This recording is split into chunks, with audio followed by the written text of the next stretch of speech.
رسول اللہ صلی اللہ علیہ وآلہ وسلم کی پیاری پیاری حدیث مبارکہ۔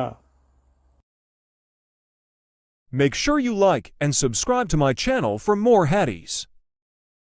رسول اللہ صلی اللہ علیہ وسلم نے چند لوگوں کو کچھ عطیہ دیا اور ساتھ وہاں موجود تھے۔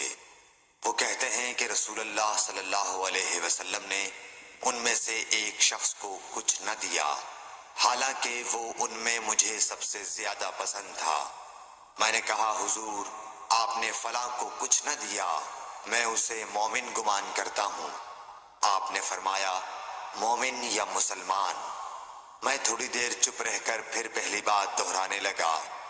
حضور صلی اللہ علیہ وسلم نے بھی دوبارہ وہی جواب دیا۔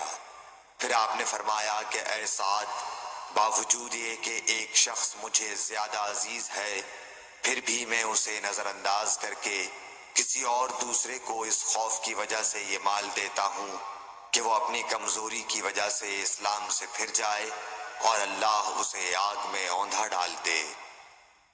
صحیح بخاری حدیث نمبر 27۔ اللہ تعالیٰ اس کے چہرے کو روشن کرے جو حدیث مبارکہ سن کر آگے پہنچائے۔